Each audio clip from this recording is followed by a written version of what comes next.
เข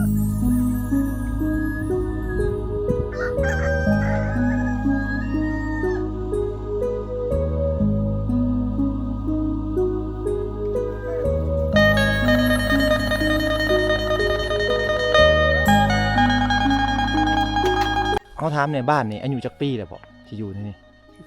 เลยบาดคิดก็มาไปคิดก็มาอย่างกว่า20 ปีแล้วกว่า20 ปีแต่นี่คือห้องน้ำเพิ่นห้องน้ำแบบบู่ฮ่านอะไรพี่น้องข้างในนี่จะเป็นห้องครัวเนาะตัวนี้จะเป็นห้องครัวภาคเมืองนั้นเนี่ยจะ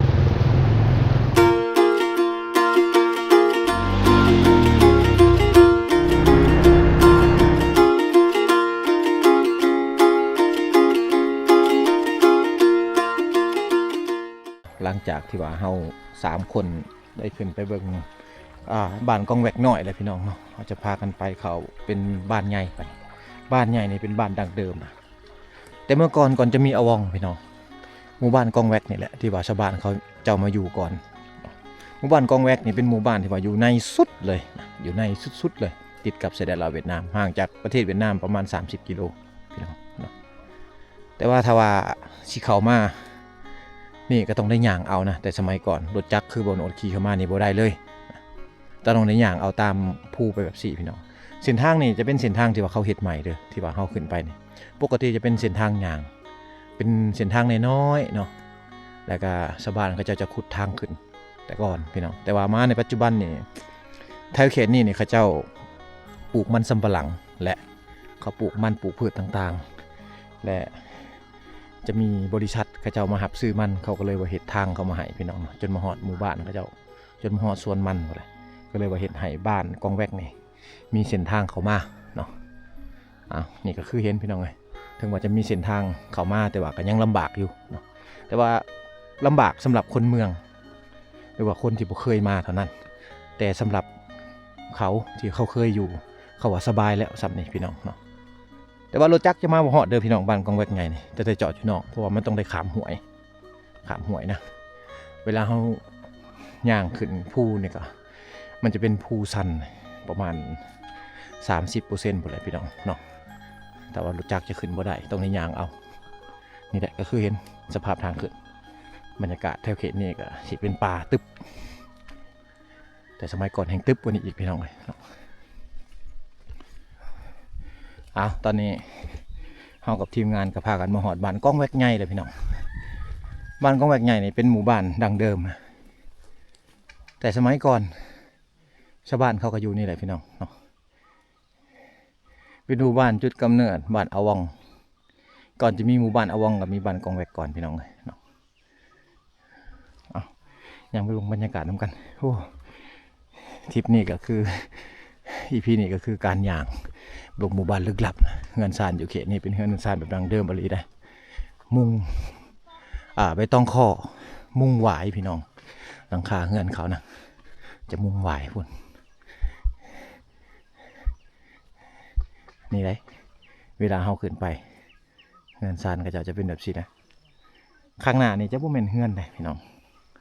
ข้างหน้านี่จะบ่แม่นเฮือนจะเป็นเล่าเขาโอ้อยู่หวังนี้มีห้องน้ำเลยหลายๆคนมักถามชาวบ้านกับเจ้ามีห้องน้ำใส่บ่พี่น้อง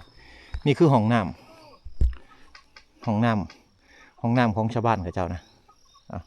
อาจจะบริถ่ายข้างในให้พี่น้องได้เบิ่งเพราะว่าบางคนก็เบิ่งคลิปตอนหาโมงแรงกำลังจะกินเขาเนาะบ่ถ่ายดีกว่าพี่น้องถ่ายแต่บรรยากาศข้างนอกให้เบิ่งเด้อนี่คือห้องน้ำเพิ่นห้องน้ำแบบบู่ฮ่านอะไรพี่น้องแบบเขาจะขุดเอาแล้วเอาไม้กายนะเนาะอันนี้มันจะเป็นแบบห้องน้ำตะกี้ คนสมัยก่อนเขาใส่ห้องน้ำกันแบบนี้จะบ่ได้มีน้ำล่างจะบ่ได้มีแนวสีน้ำต่างๆเนาะมีแต่ใบไม้กับกาบไม้เท่านั้นพี่เลยที่ว่าเขาเจ้าถือเข้าไป นี่ก็คือเหล้าเขาอันนี้คือเหล้าเขาเขาเจ้านี่มุ่งด้วยหญ้าค่าพี่น้องเนาะหญ้าค่ากับใบตองข้อหญ้าค่าแล้วก็ใบตองข้อนะเห็นไหมตอนนี้จะเป็นใบตองข้อแล้วก็วายพร้อมพี่น้องเนาะมุงวายนะ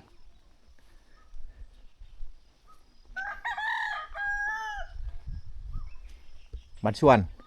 โอ้สบายดีอีพ่อสบายดีสมอเปาะโฮมเด้อโอ้ไปอาบน้ำรักษาเครื่องน้ำอีพ่อนี่เพิ่นเป็นคนรุ่นเก่ารุ่นแก่เด้ถ้าเขาถามในบ้านนี่อายุจักปีแล้วพ่อที่อยู่ในนี่ เลยบาดคิดก็มาไปคิดก็มาอัด กว่า20 ปีแล้ว กว่า20 ปี แต่โยละอามาอีเนาะแต่เขาบอกอยะมาอัดน้ำดอก แต่รุ่นพ่อรุ่นแม่ แต่รุ่นพ่อรุ่นแม่แต่ โอ้ แต่ย่า แต่ปู่แต่ย่า อ๋อ โอ้พ่อนี่อายุจักปีแล้ว ก็คือบอนี่เลยปวดจิต ได้60แล้ว 60 ปี อันนี้คือเพิ่นเว้าภาษาเวียดเนาะ แม่น ภาษาเวียดนามเด้ เวียดได้เลือกเราถึงเวียดนามเลือกเขา ที่ชูจอมมันตัดเบอันหนึ่ง หูเล็ก หู น้อย หูน้อย เออ แต่น้องแล้วเราแต่อัดเราเวียดนาม เออ ไม่อัดเราบอกเขาเอี่ยวหนูเป็นผู้เชี่ยวตับกลาง ตอนเรา จำนั่ง ยังนุ่มนี่ได้อยู่กับเวียดนามแต่ โอ้ ว่าเท่าแล้วตอนเราก็บ่ได้อยู่ก็เลยเฮ็ด ใหญ่ ลืม ลืม เออ โอ้โอ้เอาขอบใจหลายๆเปาะใจเด้ออ้าวงานสารอยู่ทางนี้ก็คือเห็นพี่น้องเลยเนาะเป็นงานสารยุคเก่ายุคเดิมแบบคลาสสิกทั้งนี้จะบ่มีไฟฟ้าบ่มีน้ำประปาเด้อพี่น้องบ่มีสัญญาณโทรศัพท์นะเวลาอาบน้ำก็คือเห็นเท่านั้นแหละเป็นห้วยตัวพุ่นแหละที่ว่าเขาไปอาบน้ำพี่น้องเนาะห้วยที่ว่าบ่โนดถ่ายทำให้พ่อแม่พี่น้องได้เบิ่งตอนขึ้นมาหั่นห้วยตัวนั้นหมู่บ้านนี้เป็นหมู่บ้านเก่าแก่แต่รุ่นพ่อรุ่นแม่พุ่นแหละเนาะอยู่กันประมาณ30-40 ปีแล้วแหละสบายดีโอ้ ขอถ่ายทำหน่อยเด้ออันนี้คือเงินเพิ่นเงินชานเพิ่นอยู่ในนี่จะเป็นชมแบบคลาสสิกนะข้างในนี่จะเป็นเฮือนครัวเนาะตัวนี้จะเป็นเฮือนครัวภาคเมื่อนั้นเนี่ยจะเป็นห้องนอนพี่น้องนี่จะเป็นห้องนอนแต่งอยู่ครัวกินอยู่นี่เลยเนาะนี่อันนี้กำลังตำแจ่วอยู่จะมีอย่างวะ ที่ว่าภาษาเข้าใจเรื่องภาษาบลูทางนี้พี่น้องเลยเนาะต้องบอกภาษาปะโกะทางนี้นะขนมลูกจ่าแก้ว จ่าแก้วละคำศัพท์จะคล้ายๆกันคือกันจนหมดเลยมาจ่าแก้วมาปั่นไอ้จะนำเด้อให้ไอ้จะนำกินน้ำไก่ เฮ็ดยังกินตำยังไอ้เบิ่งเนี่ยโอ้ตำแจ่วได้พี่น้องเลยตำแจ่วหุงเขาวอันนี้คือการหุงเขาวเพิ่นเผาไฟพร้อมนะโอ้บ่ธรรมดาเลยนะอยู่ทางเขตนี่โดนเขาจึงเข้าไปสมวยได้เพราะว่าอยู่ทางเขตอวองนี้ยังมีสัญญาณโทรศัพท์อยู่ก็คือสัญญาณโทรศัพท์มาจากเวียดนามนะแต่ว่าทางบ้านเพิ่นนี่บ่มีเลยนะ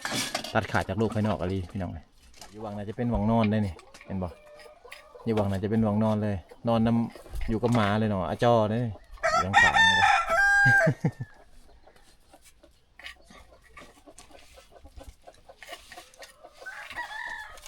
อันนี้ก็คือวิถีชีวิตชนบทพี่น้องที่ว่าหมู่บ้านเนี่ยเป็นหมู่บ้านที่ว่าอยู่ห่างไกลความเจริญนะทางเขตนี่เขาจะว่าภาษาชนเผ่าปะโกะกะโดกันนะปนภาษาเวียดนามนะทางนี้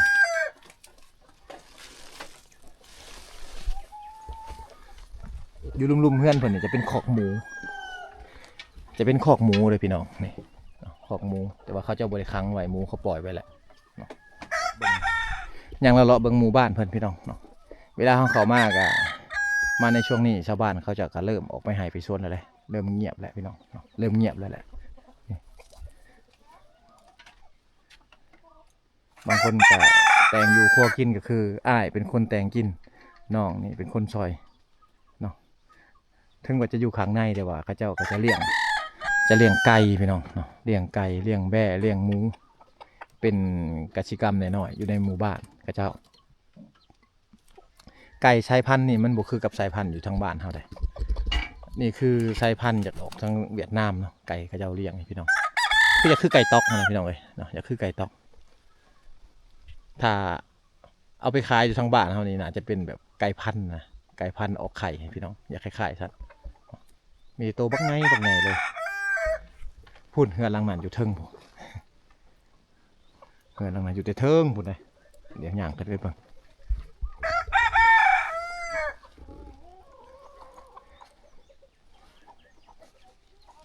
เงินแบบคลาสสิกอะไรพี่น้องเนาะเงินแบบคลาสสิกอะไรนะอยู่ที่เทิงเลยเงินเพิ่นนี่จะบุญมีไฟฟ้าพี่น้องใช้แต่พลังงานแสงอาทิตย์นี่ก็คือแพงตัวนี้นะ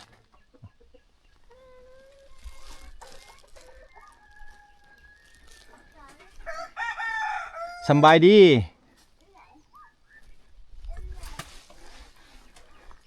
ไม่อยู่กองตารางคนนี้เต็มเลยไม่อยู่กองตารางคนนี้เต็มเลยพี่น้องเนาะนี่มาเอาขนมลูกอยู่คนเดียวบ่พ่อแม่เจ้าดิเอาไว้ออกมาพี่ จ่ายแก้วโอ้บ่ถึงเลยพี่น้องเลยเนาะให้เอาขนมให้ลูกให้ร้านก่อน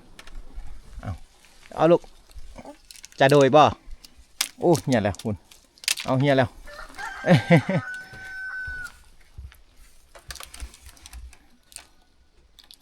จ่าแก้วนะน้อยๆย่างได้ละเพิ่นกำลังกินข้าวอยู่ ไปแล้วบริเวณเฮือนซ่านมันเป็นบริเวณผู้สูงเนาะกล่องตารางนี่เต็มไปด้วยไม้เป็นเสือเพลิงเอาไว้ดังไฟแต่ว่าทางบ้านเฮานี่จะบ่ได้ใส่แบบซี่จะเป็นถ่านพี่น้องเนาะแล้วก็จะเป็นเตาไฟฟ้าเป็นแก๊สหุงต้มต่างๆแต่ทางบ้านเขาจะมีไม้แบบซี่เต็มกล่องตารางอุดมสมบูรณ์พี่น้องเนาะบ่อึดไม้แบบนี้ถ้าว่าเฮาอยู่ในป่าเลยค่าใช้จ่ายนี่บ่มีหยังเลยค่าไฟฟ้าบ่มีแต่ซื้อแต่แป้งนัวกับเกลือเท่านั้นพี่น้องเนาะกับแฟบเอาไว้ซักเครื่องเท่านั้นแหละพี่น้องค่าใช้จ่ายเขาเนาะการกินกันอยู่มันกินตามธรรมชาติเลยนะกินกระลอกกระเล่นพี่น้องเลยเนาะไก่ปลาทางนี้ได้มันเผือกต่างๆที่ว่าชาวบ้านเขาปลูกไว้หรือว่าเป็นต้มไก่ที่ว่าชาวบ้านเขาเจ้าเลี้ยงไว้นะนี่ก็คือวิถีชีวิตไทยบ้านเขาเจ้าพี่น้องเลยแนมลงไปนี่ก็จะเป็นแต่มุมภูเขาเข้ามาทางเขตนี่เป็นภูเขาเลยเนี่ย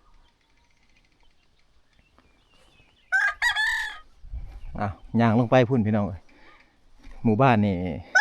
มีประมาณ1 2 3 4 5 6ทวิตบนโนแล้วคิดว่าเป็น8หลังคาเฮือนแทบบ่แม่นเนาะมีแต่6หลังคาเฮือนเท่านั้นอยู่วังนี้มี4หลังคาเฮือนและอยู่คุ้มทำอิฐนะเป็นมีแต่2หลังคาเฮือนพี่น้องเนาะเป็นหมู่บ้านที่ว่าอยู่ข้างในซอกหลืบลึกลับเนาะลึกลับ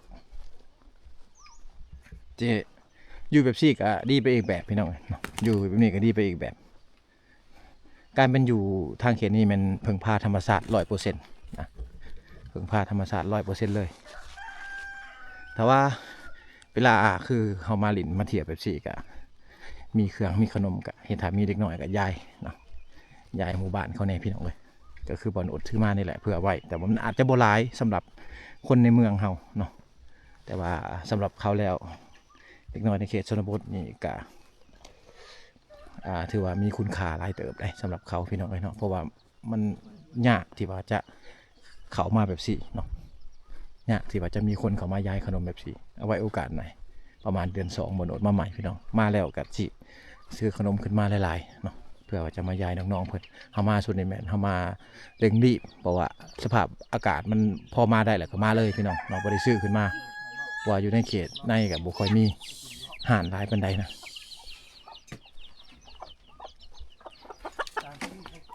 โอ้สบายดีอันนี้พากันอยู่ในเลยอันนี้เงินซานเพิ่นอยู่ในเลยพี่น้องเอ้ยอันนี้คือกัดจ้อยเนาะถ้าบ้านเฮาจะห้องมันก็เป็นกระตามืดเลยเอาไว้ไปหายไปสวนอันนี้คือห้องนอนเงินครัวน้ำเลยอยู่นี่เป็นเฮือนแบบคลาสสิกพี่น้องเนาะเป็นเฮือนซานเพิ่นพี่น้องเนาะบรรยากาศเฮือนซานเพิ่นนี่เป็นเฮือนซานแบบรุ่นเก่าอายุ20 ปี30 ปีอะไรใหม่จนเอาค่ำไปแหละเนาะเราก็สิมีแผนเฮ็ดเฮือนหลังใหม่นั่นแหละโอ้สบายดีสบายดีสะแงะเนาะนั่งอยู่ในเลยนะคุณพี่น้อง พิ่นอยู่กับลูกเพิ่นกับแม่เจ้าเป็นไผ่บ่เจ้าเป็นไผ่บ่โอ้เป็นไผ่แล้วใหญ่มาอยู่พี่แต่ก่อนอยู่อวองนี่บ่โอ้เพิ่นอยู่อวองนี่เพิ่นมาเป็นลูกไผ่อยู่พี่น้องเนาะมาอยู่กับย่านะ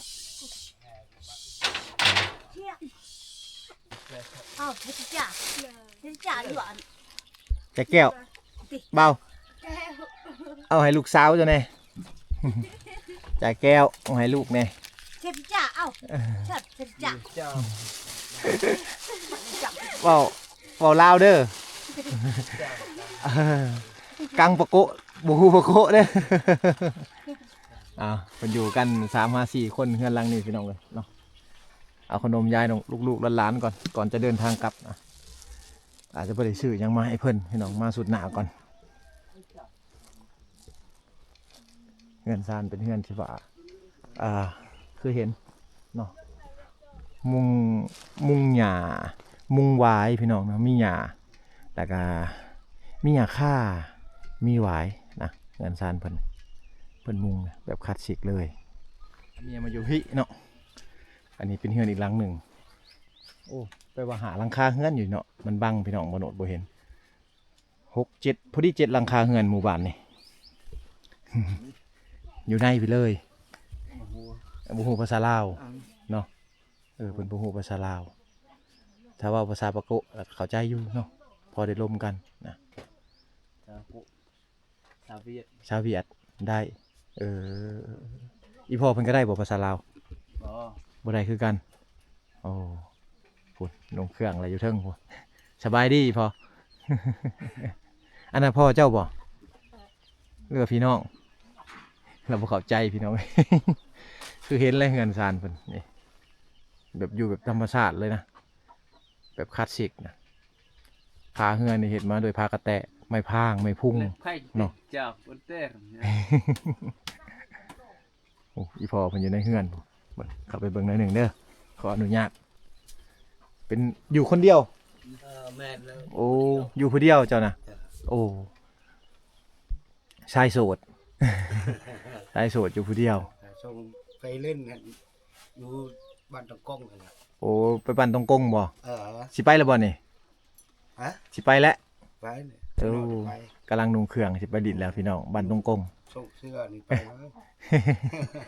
อากาศอยู่นี่ซะแง่เนาะหนาว แน่ หนาวอีหลียอมรับว่าบ้านเพิ่นนี่หนาวพี่น้องเอ้ยกลางคืนมาแฮงหนาวคอนแจ้งนี่แฮงหนาว ห่มบ่ห่มใส่สองพื้นยังหนาวอยู่โอ้ยามนี่หนาวอีหลี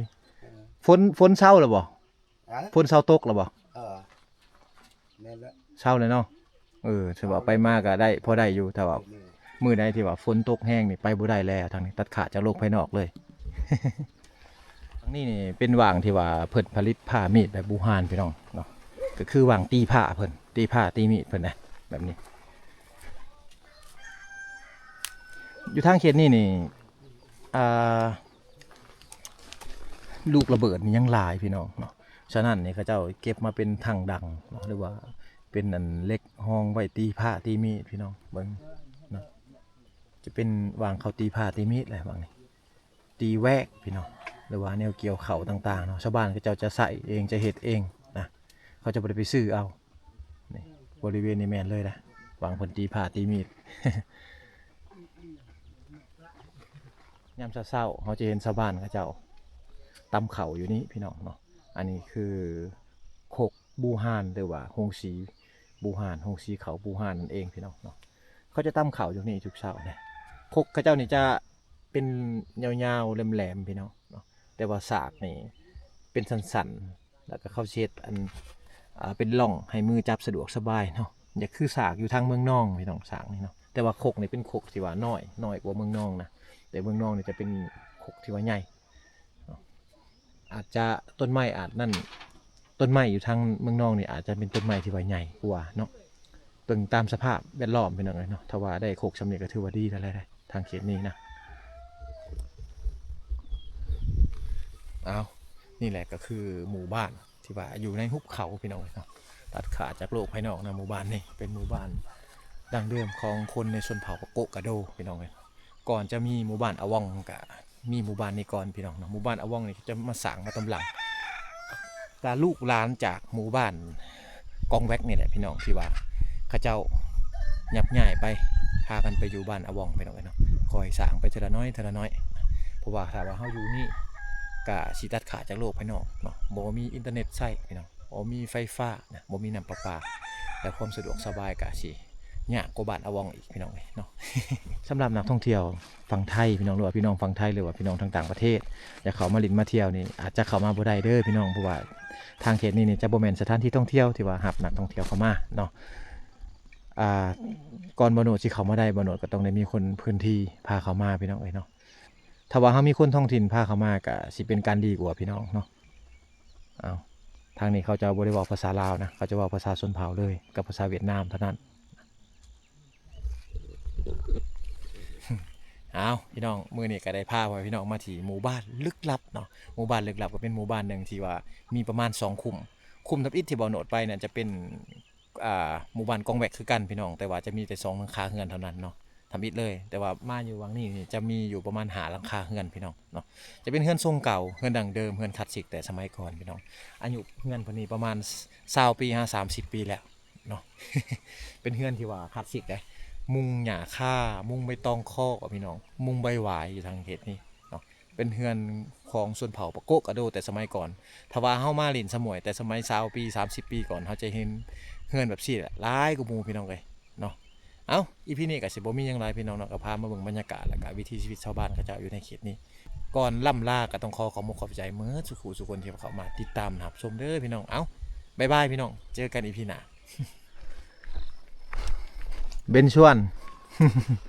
มาเตะโฮมเดอไปเดอมาแต่อาบน้ำซักเครื่องพี่น้องเลยพูดสงเงียดเนาะสงเงียดอย่างกันไปเทิงพูดนะลูกชายเพิ่นกำลังแต่งกินอยู่ถาแม่เนี่ยมาซักเครื่อง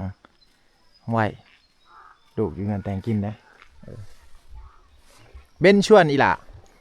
เบนชวนสบายดีนี่ห่าว